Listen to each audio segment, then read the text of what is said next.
The first time Aisha realized her marriage was a battlefield, it wasn't during one of the loud quarrels with her husband. No, it was on an ordinary Tuesday morning in their duplex at Gwarinpa, Abuja. She had just placed a steaming pot of egusi soup on the table, garnished with stockfish and carefully pounded yam. She had been awake since 5 a.m., juggling the girls' uniforms, school lunches, and the never-ending chorus of "Mummy, where are my socks?" Her husband, Chike, walked in, sniffed the air, and frowned. "This is the third time this week you've cooked egusi. Don't you know how to vary meals? Must you repeat food like you're feeding hostel students?" Aisha blinked, swallowing her irritation. "But you said egusi is your favorite." "Favorite doesn't mean every day," he snapped, pulling out a chair. And as if on cue, his mother, Mama Chike, descended the stairs like a queen surveying her territory. She had moved in temporarily, after her husband's death 2 years ago, but temporary had stretched into eternity. Her presence in the house was like salt poured into Aisha's wounds, stinging, irritating, impossible to ignore. "Ah, Aisha, you've started again?" Mama Chike's voice carried the authority of someone who believed she had full rights to comment on everything. "No wonder my son is looking lean. When will you learn to cook properly? This your soup smells like you poured all the Maggi and Abuja inside." Chike chuckled at his mother's remark, and that laughter hurt Aisha more than the words. It was always like this. She would try, they would criticize, and he would endorse their criticism with either silence or amusement. Even her children were not spared. Aisha adored her 2 daughters, 7-year-old Ifunanya and 5-year-old Chidera. But in her husband's family, they were walking reminders of her failure. One Sunday after church, as Aisha helped the girls out of their frilly dresses, Chike's elder sister, Ngozi, had leaned in with her usual venom. "So, Aisha, any plans to give us a real heir? Or will you keep producing photocopies of yourself?" "Girls, girls, girls." She dragged the last word like it was an insult. "You know, in our family, the first son is the pride. A man without a son is like a tree without roots." Aisha smiled tightly, though her heart twisted. Girls can be roots too. Maybe even branches that stretch farther than you think. Ngozi scoffed. "Na story you day talk. When your daughters marry, they will carry another man's name. What will remain in this house? Nothing." Chike never defended her. Instead, he always shifted uncomfortably, as though the entire conversation was an embarrassing truth Aisha had failed to fix. At night, when the house was finally quiet, Aisha would stare at the ceiling fan spinning above her head and wonder if she was cursed. She had done everything right, graduated with good grades, married from a respectable family, gave her best to the home. Yet, her life felt like a punishment she couldn't escape. Still, she tried. She poured love into her daughters, brushing their hair with patience, sneaking them chocolates when their grandmother wasn't watching, teaching them songs and prayers. They were her anchor in a storm. But storms have a way of growing darker. One evening, Chike came home later than usual, smelling faintly of perfume that wasn't Aisha's. She tried to ignore it, but Mama Chike chose that moment to launch another attack. "Aisha, look at your children. Dirty fingernails, scattered hair. Is this how to train girls? If you cannot even handle girls properly, how will you handle boys? God forbid." Chike sighed dramatically. "Mama is right. You don't know how to raise them. Ifunanya is already too stubborn, always answering back. Is this the training you're giving?" Aisha's voice cracked. "She's only 7. She's just curious, not stubborn." But her defense bounced off him like rubber bullets. He had already turned his face away, scrolling on his phone as if the conversation bored him. Later that night, Aisha sat on the bathroom floor, muffling her sobs with a towel. She wasn't crying because of the insults. She was crying because she could feel pieces of herself disappearing every day, like rain washing away chalk drawings on a street. Still, she endured. For the sake of her girls, she told herself. For peace, even if that peace was fake. The worst was the family gatherings. At every event, her in-laws treated her like an unpaid maid. Christmas, Easter, birthdays, Aisha cooked, served, cleaned, and still received only sneers. Once, Ngozi had shouted across the compound during a family barbecue. "Aisha, hurry up. Don't keep us waiting. Even though you don't know how to give my brother sons, at least try to serve drinks on time." The laughter that followed was cruel. Aisha had wanted the ground to swallow her, but she held on. She wore her pain like armor, moving quietly, hoping her daughters wouldn't notice. Yet they did. One evening, after Ngozi had left, little Chidera climbed into her lap and whispered, "Mummy, why don't they like us? Is it because we are not boys?" Aisha froze. Her heart broke into 1,000 jagged pieces. She kissed her daughter's forehead and forced a smile. They don't understand, my love. But you are perfect. You and your sister are the best gifts God gave me. Still, inside, she was shattering. Each day was the same pattern: criticism, silence from Chike, and loneliness so loud it echoed. But Aisha didn't know that a breaking point was already waiting for her, just around the corner. Aisha didn't plan to leave. Women like her rarely did. They stayed. They endured.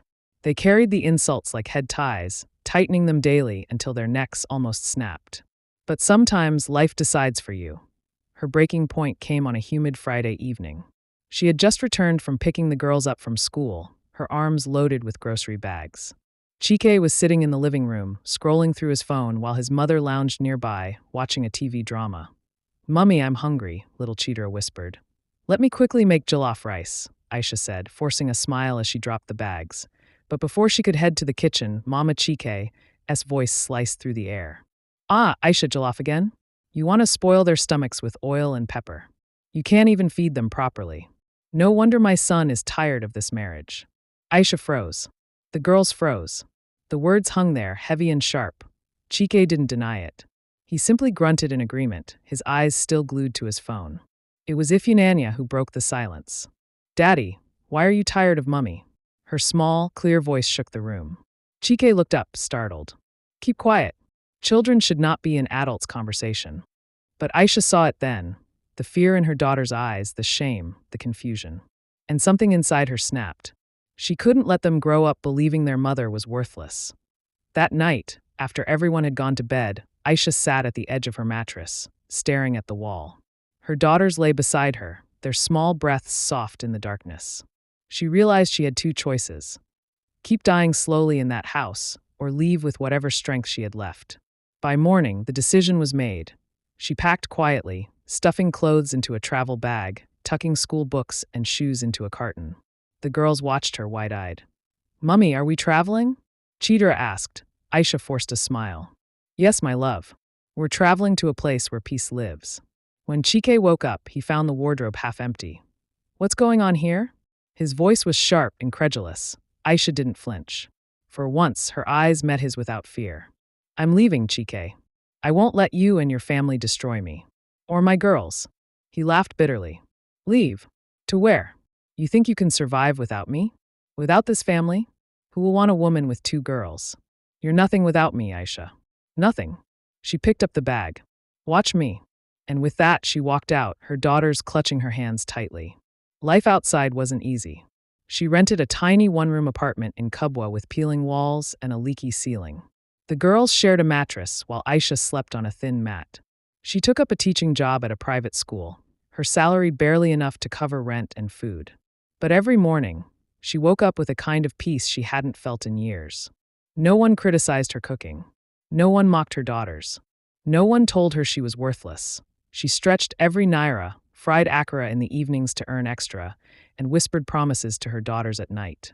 "I'll give you a better life. Just wait and see." Her resilience paid off. Months later, one of the parents at the school noticed her skill in handling the children. He encouraged her to start a daycare center. At first, Aisha laughed at the idea. What did she know about running a business? But with his guidance and a small loan, she rented a modest space and turned it into a colorful haven for toddlers. She named it Roots and Wings, because she wanted every child who entered to feel grounded in love yet free to soar. The daycare grew quickly. Within 2 years, Aisha expanded to a larger building in Wuz. Parents adored her. She treated every child as her own, and her reputation blossomed.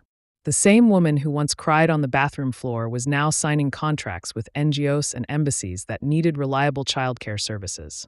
Her daughters thrived, too. Ifeanyi became outspoken, joining debate clubs. Chitra developed a love for drawing, filling the house with sketches of smiling women in crowns. It was at a business seminar that Aisha met Idris.